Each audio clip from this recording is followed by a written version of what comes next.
Hello, everybody, and welcome to this week's redo of Thursday 30. Golo and I just did a recording of this, and it's totally my fault. He did a great job. My microphone, I was using a headset that was much too low. I'm back in a different situation here. I'm just going to re-record this because it drove me crazy that I recorded the audio so low. So anyway, we've just got the ratings in for Dynamite. But first, just so you know, the Thursday 30 is a podcast that Chris Gullo and I have been doing every Thursday. We recorded in the early evening, and we've been doing it just for subscribers. So we're going to make this available for everybody for the rest of this month of September, for the entirety of the month of October, and then, once you're addicted to it, in November, it'll be subscriber only on Patreon, patreon.com/Wrestlenomics. Of course, Wrestlenomics Radio continues and always is free for everybody every Sunday, live at 11, and afterward on your podcast app. So anyway, AEW Dynamite, the TV ratings came out. The total viewership was 1,039,000. 1,039,000. What was the demo rating? The demo rating was 0.35. A 0.35 that is lower than last week's surprisingly high number, which is a 0.39, which was higher than the previous week in Buffalo, where they were coming off the All Out pay-per-view, coming off the controversial press conference. So we got the post All Out episode that did a 0.38. Following week, which I didn't expect to be very high, certainly didn't expect to be higher than post All Out, did a 0.39, so a 0.38, 0.39, and now I've got this highly hyped episode of Grand Slam, Dynamite, Arthur Ashe Stadium, only a 0.35. Total viewership is almost identical to 2 weeks ago in Buffalo, the post All Out episode. Lower than last week's, I believe it's 1.175 million viewers. 1.175 million viewers is what it was last week. So higher than, last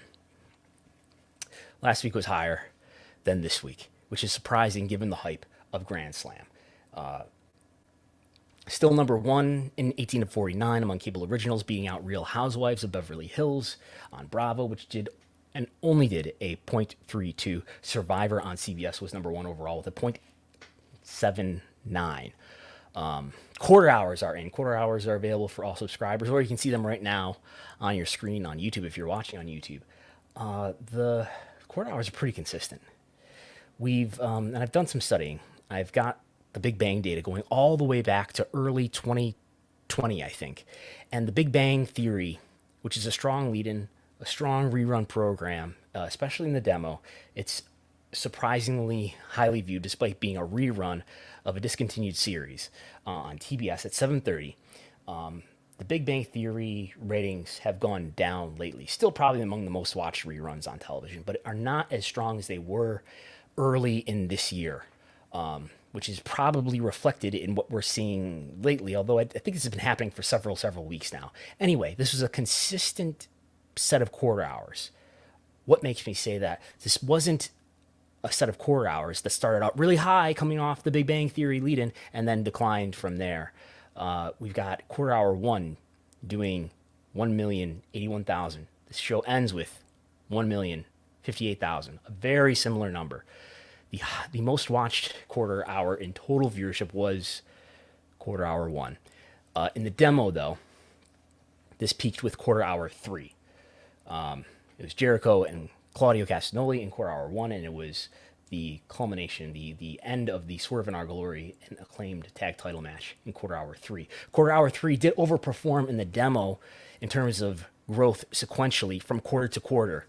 The tag title match grew 6% in the demo in a quarter that usually over the course of the last 4 weeks on a median basis is down 2%. Usually down 2%, this time up 6%. So really exceeding the trend there. That would earn points in our Who's a Draw game. But also, we've got quarter hour six. Quarter hour six is the four-way women's match with Toni Storm, Serena Deeb, Athena, and Britt Baker. That grew the audience 3% in a quarter that usually declines by 7%.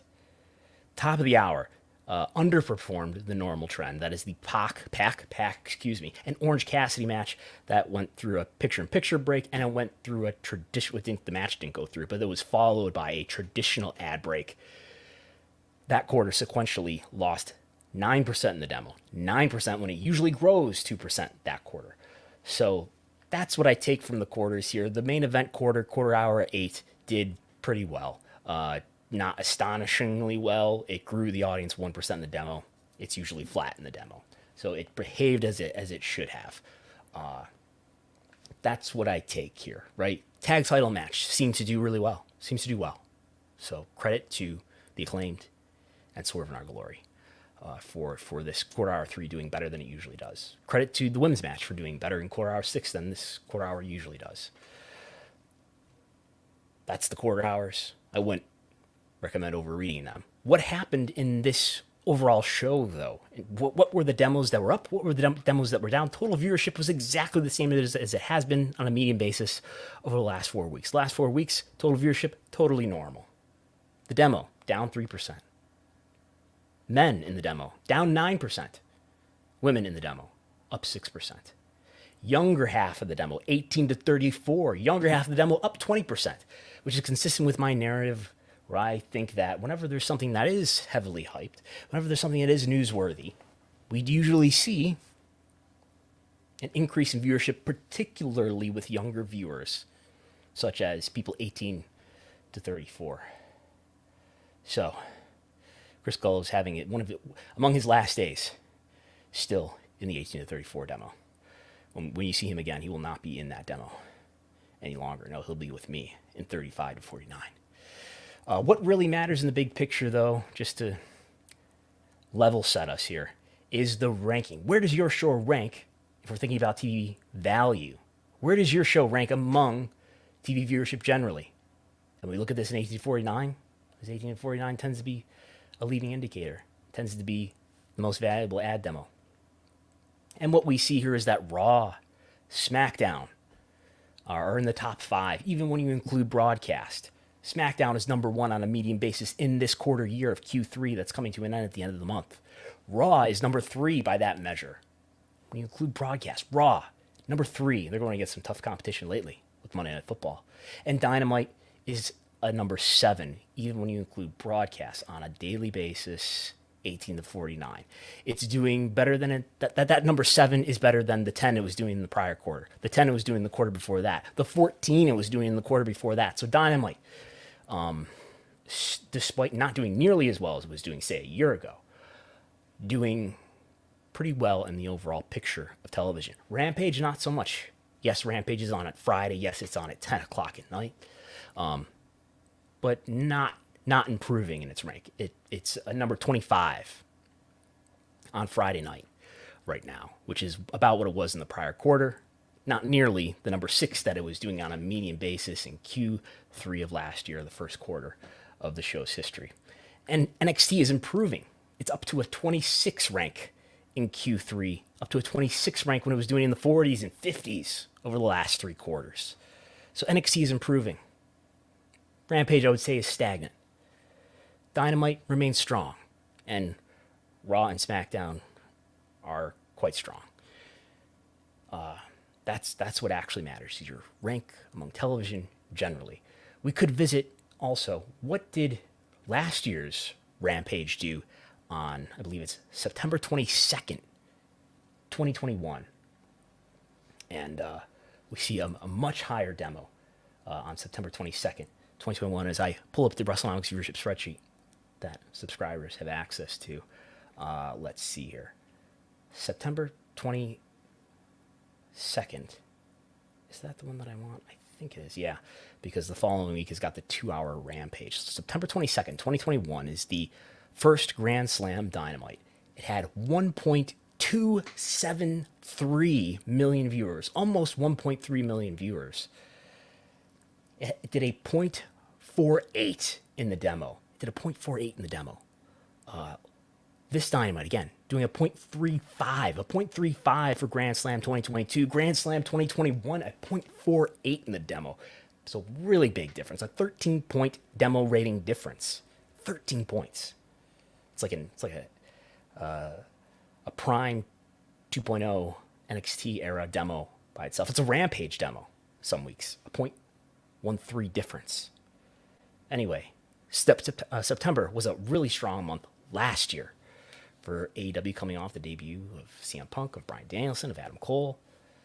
Really strong time. Something that we've said repeatedly on Wrestlenomics podcasts, I think, is that it's becoming clearer and clearer just how strong that August, that September time frame was for AEW last year.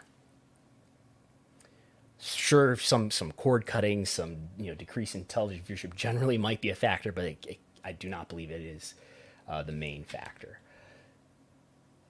So, moving on to what else we have here.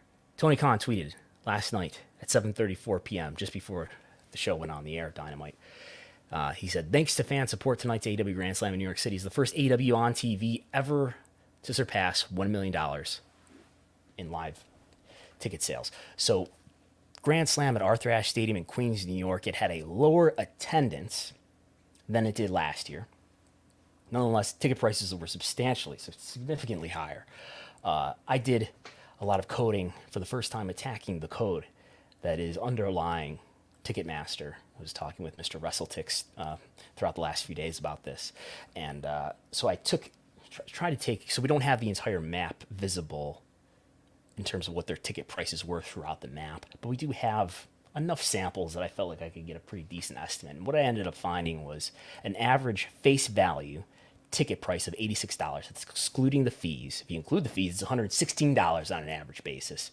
Maybe $86, excluding the fees, face value. So that's ultimately what would be going to AEW, right? $86 average ticket price. WrestleTix at last count.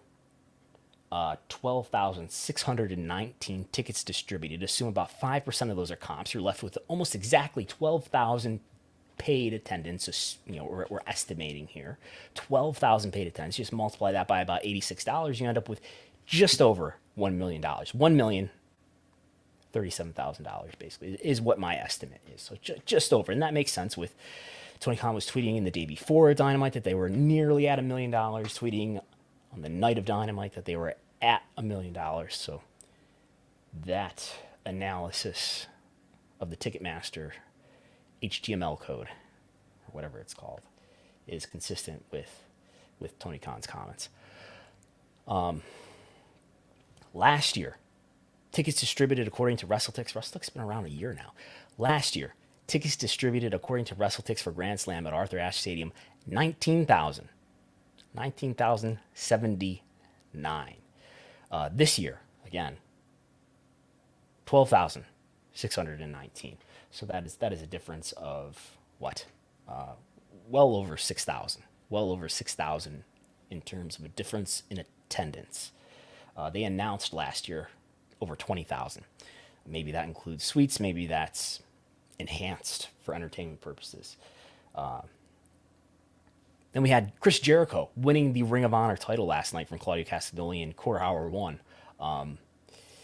People are asking, does this mean, is this part of a strategy to get Ring of Honor on television? Maybe you want a big star like Chris Jericho to be your champion. If you want to sell the Ring of Honor product as a TV show to a streaming platform, a television network, whatever it might be. I don't know. Maybe that makes sense. Maybe that's something that is a real strategy that's being executed. Maybe that's just, maybe there's some other reason why, creative reason why Chris Jericho ended up being the Ring of Honor champion. I don't know. I do know, though, that AEW and DAZN, not DAZN, DAZN have been discussing possibly being media partners. DAZN and AEW talked about potentially having a media deal in the United Kingdom. That has not come to fruition. I believe AEW and DAZN will continue to discuss various possibilities on how they could maybe become media partners in other regions, maybe globally. DAZN, if you don't know, is a streaming platform that primarily distributes, at least here in the United States, boxing, combat sports, but especially boxing. It's a $20 a month service in the United States. I don't know how many subscribers they have. They're not a publicly traded company. They're headquartered in London, but they're primarily, to us in the U.S., a boxing streaming service. But they have all sorts of sports rights all over the world. Again, they're a global streaming service that's available in all countries throughout the world. They have soccer rights. They have, I believe, they globally have the live golf rights. They have all different sports throughout all different regions. In some regions, in a few regions, I believe they have UFC rights. They used to have WWE rights in Japan. I don't know if they currently do, but they used to have, at least used to have rights in Germany for WWE. So a lot of different rights. Maybe AEW will make a deal with DAZN at some point in the future on some sort of geographical location. Maybe this is eventually the home of Ring of Honor TV. I don't know. Maybe Rampage. I've speculated that Rampage would be well suited to be a streaming exclusive show, while Dynamite remains a traditional TV show. Maybe in the next round after the current U.S. TV deal that AEW has with WBD expires. Maybe DAZN is a home for that. $20 a month is a pretty high price point for the wrestling fan. I could see there being a lot of pushback if, Ring of Honor was a weekly show on DAZN and you had to pay $20 a month to watch it, or Rampage was an exclusive, U.S. exclusive program on DAZN. You had to pay $20 to watch it. There would be some kicking and screaming about that, but maybe there's, I don't know, maybe there's some other deal that could happen. Maybe maybe AEW ends up working with DAZN on some sort of international deal in the future. About UK rights, AEW is still working, obviously, with ITV. UK fans will know very well. Dynamite and Rampage air on ITV on, I believe it's Tuesdays and Fridays. They've been bumped up to an earlier, better time slot lately. Tony Khan was tweeting about this earlier this week as well. Yeah, I think that's everything that I wanted to talk about there. I'm assured that AEW is very happy with ITV as their TV partner in the United Kingdom. So more about streaming rights and things of that nature. But on the WWE side, WWE on Hulu, as people may know, in the U.S. here, you can watch Raw and SmackDown the next day. I think it might even take a little bit longer than the next day in my experience to watch SmackDown. But anyway, you can watch Raw and SmackDown and NXT and Main Event, Miz and Mrs., Total Divas, Total Bellas on Hulu until Saturday. All of that is expiring except for SmackDown. SmackDown is not expiring. That's clear from the Hulu interface, which labels all of the WWE content except for SmackDown as expiring Saturday. Apparently that deal is coming to an end Saturday, if not this month. And I believe for a long time that the Hulu next day rights for WWE expired by the end of this year. So apparently it's expiring this month. But not the case for SmackDown. Why? Well, if you think about who owns the live rights for SmackDown, Fox does. And Fox sublicenses the rights, the next day rights for SmackDown to Hulu. Fox used to be a part owner of Hulu along with Comcast and Disney. No longer the case. That was part of the Fox to Disney transaction for the various assets that they sold to Disney. Nonetheless, they sublicense the next day rights for SmackDown to Hulu. So I believe what's happening here is you're going to be able to watch, if you watch SmackDown on Hulu, you're going to be able to watch SmackDown on Hulu for at least probably until the end of September 2024, the duration of the U.S. TV rights deal for SmackDown on Fox in the United States. And I think what's happening here is that it's in WWE's advantage to negotiate media rights to say, maybe they're going to talk to Amazon about potentially selling them live rights to Raw or SmackDown. I think they want to be able to say, hey, we can give you the next day rights too, rather than just talking about an ephemeral, how do you say that word? Ephemeral live stream that disappears as soon as it's been broadcast live. I'm sure if you're talking to Amazon Prime Video, it's a lot more valuable to them, I think, if they're able to say, we're going to give you not just a live broadcast, but we're going to give you the VOD at least for 30 days as well. And I believe after 30 days, those rights go back to WWE and they're able to put it on Peacock, the WWE Network, whatever it is. So that's what I that's what is happening there. It's been confirmed to me according to people who would know that that's what is happening there. That SmackDown is staying, and Raw and other WWE content is expiring. So that's Hulu.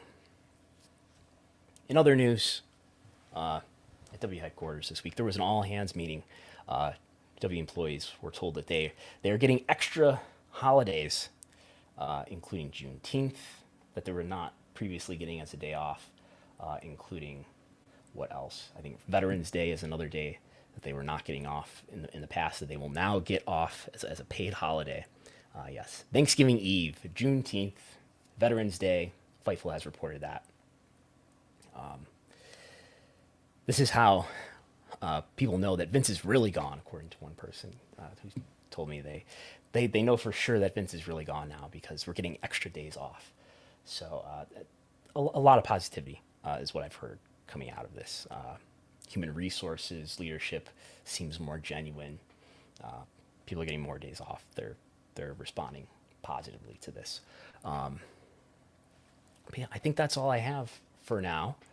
This is under 30 minutes, so I don't know if there's something else I want to include here. If there is, I don't know what it is.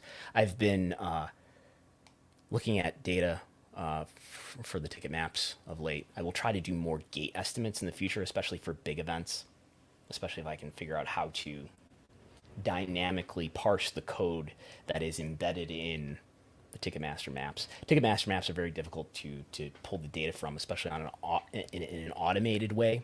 This is great content. This is what you wanted to hear, right? Ticketmaster, I believe they have an API, which we probably have to be in business with them to have access to. So what I often do to certain sites, such as Cage Match and Showbiz Daily, is I'm able to automatically read their HTML code, read their website code. I can't do that with Ticketmaster because they're very secure. Social Blade is another one, and with Social Blade, I use a module called Selenium. I think is how you say it, and it opens up the website in a browser, and I pull the code that way. Could not even do that with Ticketmaster. That's how secure Ticketmaster is. I have to manually, like a caveman, go into the ticket map, right click, copy and paste into a notepad. Anyway, if I get better at dealing with the various naming conventions that various arenas have, and then I can sort of pick and choose certain big events. WrestleMania is an obvious one to work on. So hopefully we'll be able to do some gate estimates. So hopefully enhance our understanding of big events in wrestling. Maybe if I get really good at this, it'll help me estimate WWE's live event revenue segment.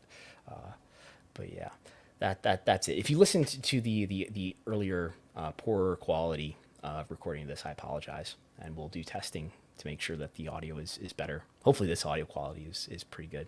But thanks everybody for listening. We'll be back on Sunday at 11 a.m. Eastern with Wrestlenomics Radio with Chris Gullo, Jesse Collins, and we'll be talking about whatever is new in the news of wrestling business.